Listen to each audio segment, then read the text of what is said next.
অস্ট্রেলিয়ার visit visa বা subclass 600 ভিসাটা নিশ্চিত করার জন্য ব্যাংক স্টেটমেন্টের গুরুত্বটা অনেক বেশি।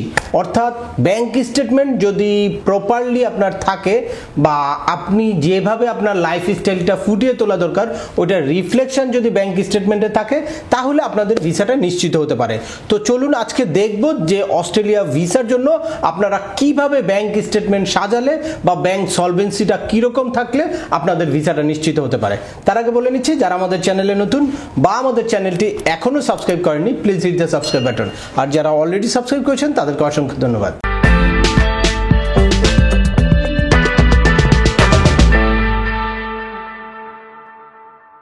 ওয়েলকাম ব্যাক, আপনাদের সাথে আছি আমি সেম আমিনুল বাহার। আমাদের এই চ্যানেলে ইউএসএ, কানাডা, অস্ট্রেলিয়া, ইউকে সহ ইউরোপের বিভিন্ন দেশের ভিজিট, পড়াশোনা, ওয়ার্ক পারমিট এবং মাইগ্রেশন সংক্রান্ত বেশ কিছু আপডেটেড ইনফরমেশন আছে। আপনারা যারা যেই টপিকসে ইন্টারেস্টেড দয়া করে ওই রিলেটেড সকল ভিডিওগুলো দেখবেন। এরপর ছোটোখাটো প্রশ্ন থাকলে ভিডিওর নিচে কমেন্টস করবেন। আর তারপরেও একান্ত কোনো ব্যক্তিগত পরামর্শ বা আমাদের কোনো সার্ভিস নিতে চাইলে ডিসক্রিপশানে থাকা হোয়াটসঅ্যাপ নাম্বারে অ্যাপয়েন্টমেন্ট বুক করে সরাসরি যোগাযোগ করতে পারেন। অ্যাট দ্য সেম টাইম আমাদেরকে ইমেল করতে পারেন এবং আমাদের ফেসবুক পেজটি ফলো করে সবসময় আমাদের সাথে যুক্ত থাকতে পারেন। এনিওয়ে চলে আসি আজকের মূল আলোচনা। অস্ট্রেলিয়ার ভিজিট ভিসা নিয়েও বেশ কিছু আপডেটেড ইনফরমেশন আছে এর আগে, অর্থাৎ কিভাবে ডকুমেন্ট সাজালে কি কি ডকুমেন্ট লাগবে, কিভাবে আবেদন করবেন, একদম আবেদনের স্টেপ বাই স্টেপ প্রসিডিউর সব কিছু কিন্তু আমার এই চ্যানেলে ভিডিও আছে। তো আজকে জানাবো যে ব্যাংক স্টেটমেন্টটা কিভাবে সাজাতে হবে বা ব্যাংকের রিফ্লেকশনটা আপনারা কিভাবে দেখাবেন বা ব্যাংকের সলভেন্সিটা কতটুকু দেখাবেন। তো এইটা আসলে ম্যান টু ম্যান ভ্যারি করে।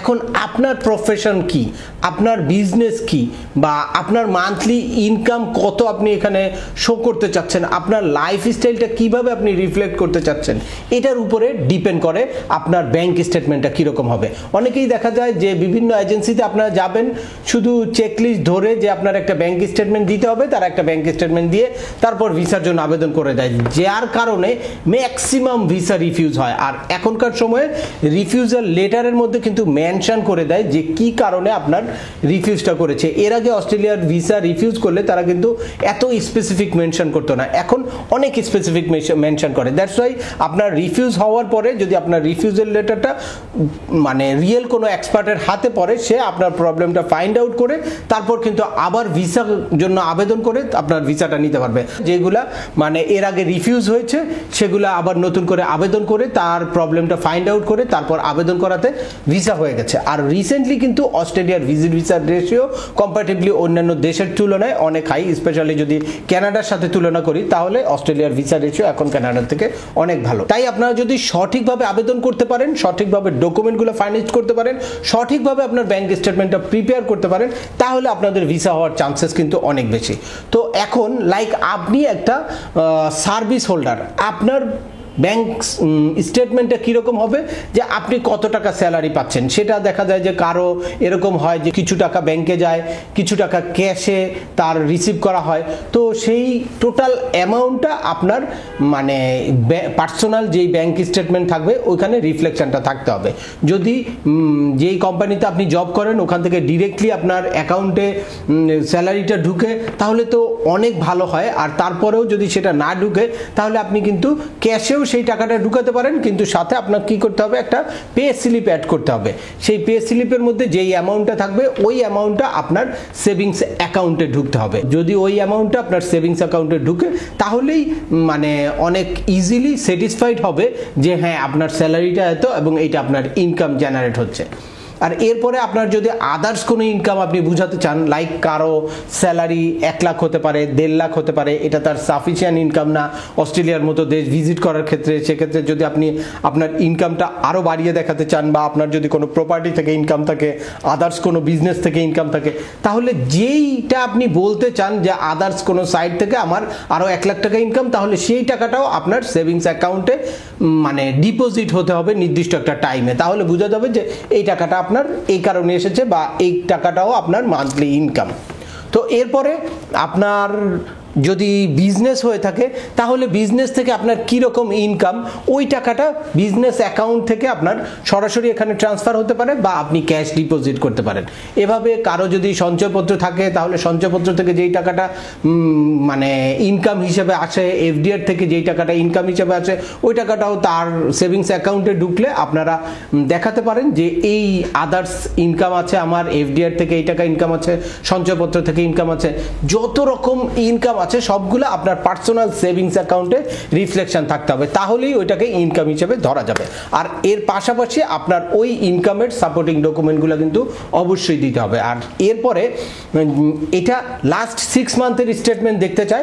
লাস্ট 6 মান্থ ধারাবাহিকভাবে যদি ওই অ্যামাউন্টটা ডিপোজিট হয় তাহলে আপনার যে রানিং একটা ইনকাম আছে এবং আপনি হ্যান্ডসাম একটা অ্যামাউন্ট প্রতি মাসে ইনকাম করছেন, এই জিনিসটা কিন্তু প্রুভ করা অনেক ইজি হয়। আর এরপরে ফাইনালি আপনার একটা ভালো ব্যালেন্সও দেখাতে হবে যে আপনার ব্যাংক সলভেন্সি হিসাবে, অর্থাৎ মানে আপনি যে অস্ট্রেলিয়াতে ভিজিট করবেন, ভিজিট করার অবস্থায় আপনার কত টাকা খরচ হবে।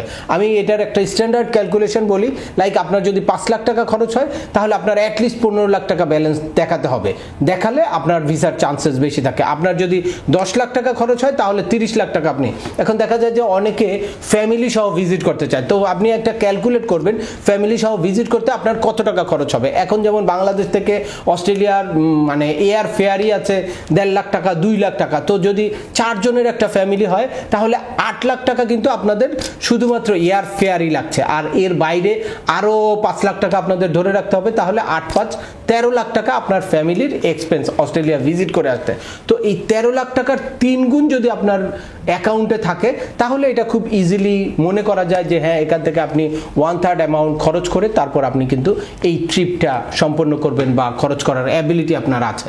আর সেটা যদি না থাকে তাহলে অনেক ক্ষেত্রেই ভিসা অফিসার কনফিউজড হতে পারে, বা আপনার ব্যাংক স্টেটমেন্ট ট্রানজ্যাকশন সব কিছু ভালো আছে, 2-4টা ট্রানজ্যাকশন নিয়ে যদি ভিসা অফিসার কনফিউজড হয় তাহলে তারা কিন্তু ওভার ফোনে ওই জিনিসটা ক্লিয়ার করে নেয়। এই জন্য আপনারা যারা অস্ট্রেলিয়ার ভিজিট ভিসার জন্য আবেদন করবেন তারা কিন্তু পরবর্তীতে ফোন কল আসতে পারে, এটার জন্য একটা মেন্টাল প্রিপেয়ার থাকবেন এবং আপনাদের মানে ফাইলটা কিভাবে সাবমিট হয়েছে, কি কি ডকুমেন্ট হয়েছে, এটা সম্বন্ধে আপনাদের ক্লিয়ার একটা ধারণা থাকতে হবে, তাহলেই আপনাদের ভিসাটা নিশ্চিত হতে পারে। নেক্সট ভিডিওতে আমি এই অস্ট্রেলিয়ার ভিজিট ভিসা গ্রান্ট করার ক্ষেত্রে দিল্লি অস্ট্রেলিয়ান হাই কমিশন থেকে এখন যে ফোন দিচ্ছে, কি কি কারণে ফোন দেয় বা কাকে কি ধরনের প্রশ্ন করতে পারে, সেটার জন্য আপনারা কি ধরনের প্রিপারেশন রাখবেন, এগুলো নিয়ে ডিটেলস আলোচনা করব। তো সেই ভিডিওটা দেখতে আপনারা এখনই আমাদের চ্যানেলটা সাবস্ক্রাইব করে বেল বাটনে প্রেস করে রাখেন। তো আজকের ভিডিওটা দীর্ঘায়িত করছি না, আশা করি এই ভিডিও থেকে আপনারা অস্ট্রেলিয়ার ভিসা পাওয়ার জন্য আপনাদের ব্যাংক স্টেটমেন্টটা কিরকম হওয়া উচিত বা ব্যাংক সলভেন্সি কিরকম দেখাবেন এ ব্যাপারে আপনারা ক্লিয়ার একটা ধারণা পেয়েছেন। তারপরেও আপনাদের যদি এই সংক্রান্ত কোনো রকম কোনো প্রশ্ন থাকে অবশ্যই আমাকে কমেন্টস করে জানাবেন। আর ভিডিওটি ভালো লাগলে বা তথ্যবহুল মনে হলে লাইক দিয়ে আপনার বন্ধুদের মাঝে শেয়ার করে দিবেন যাদের এই ইনফরমেশনগুলো অত্যন্ত প্রয়োজন। আবার দেখা হবে নতুন কোনো গুরুত্বপূর্ণ টপিকস নিয়ে। সে পর্যন্ত সবাই ভালো থাকবেন, সুস্থ থাকবেন এবং আমাদের চ্যানেলের সাথেই থাকবেন। আল্লাহ হাফেজ।